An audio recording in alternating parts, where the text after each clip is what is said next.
This is a recap of today's lessons and feedback on those lessons. I want you to make some improvements. This doesn't apply to everyone, so I want you to think through this as I'm talking about whether or not it applies to you. And if it does, I do want you to make these improvements. First of all, I want you to make all materials classroom ready. I'm seeing a lot of just paper materials that were cut out at the last moment or marked on with pencil. I'm seeing a lot of drab, black and white kinds of materials. None of those would be appropriate for use in the classroom. And since this is a materials and methods course, you are expected to make materials that would be classroom ready. And so I want you to think about using construction paper versus just regular paper, and marker versus pencil, and using colorful materials versus drab materials. And I'm especially noticing this on your standards and on some of your manipulatives. If you're going to go through the trouble of writing standards on a chart, let's make them colorful and student ready, okay? Not just pencil on a piece of paper. Show me that you can produce the kinds of materials that will engage kids. That's what I'm looking for. Not the kind of materials that'll just make it through the assignment, but the kind of materials that will engage kids. And some of you are really masterful at this, but I'm still seeing enough people that are having issues with it that I feel like I need to pound on you for a minute on that. Secondly, I want you to reduce the use of worksheets and working in isolation on worksheets. What we're trying to do is have you practice breaking out of that mold of tradition where teachers stand up and deliver a lesson and give the worksheet and students go back to their desk and work on it. That's not what I'm looking for. Instead, I want you to rebuild worksheets for social learning, or use the worksheets at the end as an assessment, or substitute something hands-on for that worksheet. I don't want to see traditional teaching. I want to see something better than traditional teaching, because you can do that. I believe you have it in you to do that. Third, I want you to teach language explicitly. Avoid guessing games. So by now I should hear you teach a word and say, boys and girls, this is the word blah, blah, blah. This is what it means. Here's a picture of the word. We've gone over that already. And I should not be hearing, does anyone know what blank means? That is a guessing game. And that's not what I want to see in a lesson. And fourth, focus on your manipulatives and representations, not on abstract, symbolic, numbers-only activities. I still saw some lessons today that the bulk of the lesson was the worksheet, not the manipulatives or representations. And when I say representations, remember I mean drawings and charts that students make, not that you hand to them, but that students make. Now for the good stuff. And there were some really great moments today. So I want to make sure that you understand that not everybody is needing to improve on the level that I just pounded you for. So I saw some good stuff, and I want to share that. And for those of you who know that you need to improve, pay attention to the good stuff, because that's the kind of stuff that you can use, the ideas that you can use to improve your lessons. And by the way, I'm seeing a lot of ideas from Pinterest. Love it. That they had Pinterest when I was teaching. It would have been my best friend night after night. All right, I saw some hands-on number lines today.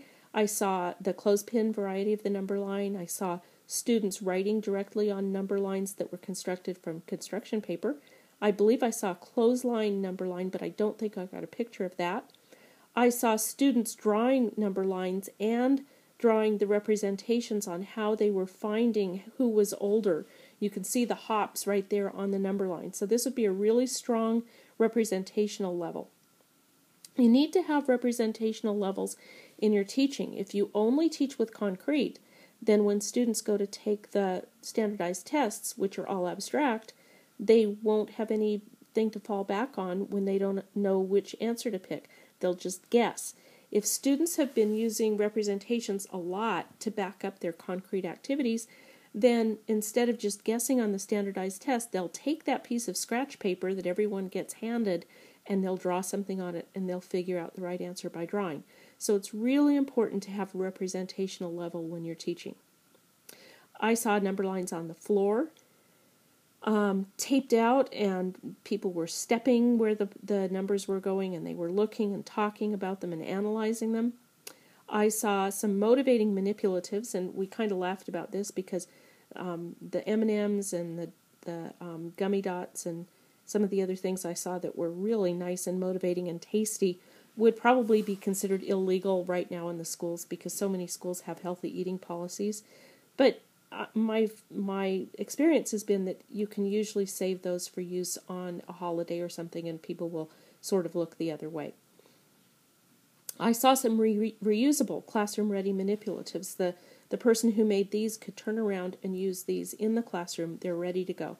That's the kind of manipulatives that I'm looking for, stuff that could be used in the classroom. I saw number lines on big poster boards so that the learning could be social learning rather than happening in isolation, and that's great.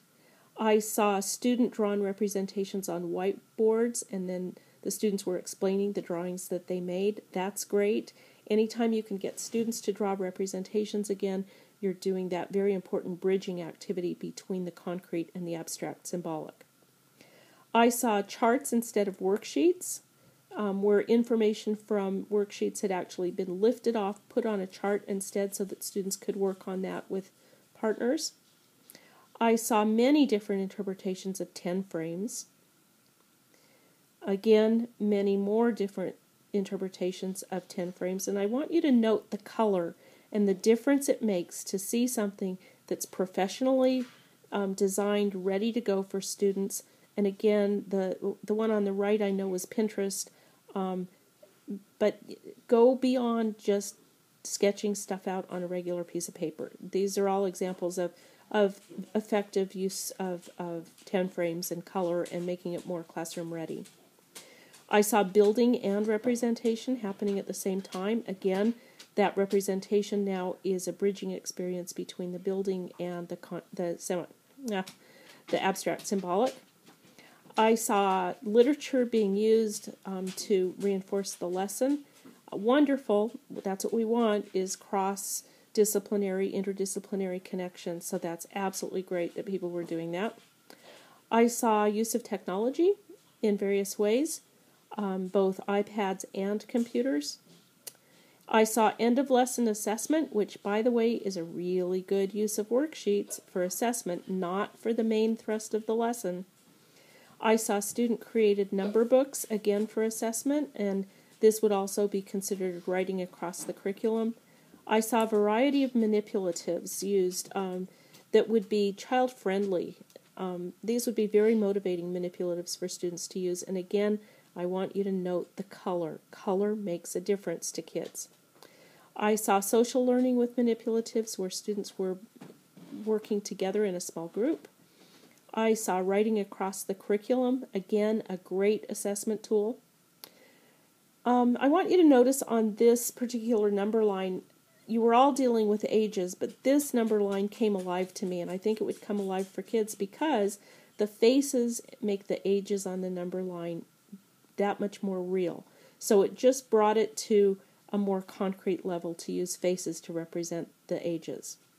And then I deleted a picture by mistake. There was a group out in the hallway, and they had number cards on the carpet, and then they were step counting 2, 4, 6, 8, 10, and so on around the circle. And I thought that was a really nice way to get skip counting in your body and applying movement to it. Good way for students to internalize. So I apologize for deleting the picture, but I wanted to at least draw it out to let you know that that was something good that I saw. So for Thursday and the future, please remember to have classroom-ready materials. If they aren't worthy of being used in the classroom, then don't use them in our classroom, because I want you to show me that you can make classroom-ready materials that students who are kindergartners or fourth graders or whatever would touch, would enjoy, wouldn't destroy in the first 2 minutes. Okay? Also, use explicit language instruction where you teach the word, no guessing games. Reduce your use of worksheets and focus more on the concrete and the representational, which is concrete, hands-on, representational, drawing pictures of. Again, focus on that rather than the worksheets, because the worksheets are abstract symbolic. That should come at the very end of a lesson. So I think if you can do those things, you'll be moving in a proper direction. I'd be willing to bet that those of you who have watched this video know if you're one of the ones who has been producing a drab, not classroom ready lesson, or if you have been producing a colorful, classroom ready, extremely effective lesson. So keep going on those things, and I'm sure I'll have more to say on Thursday.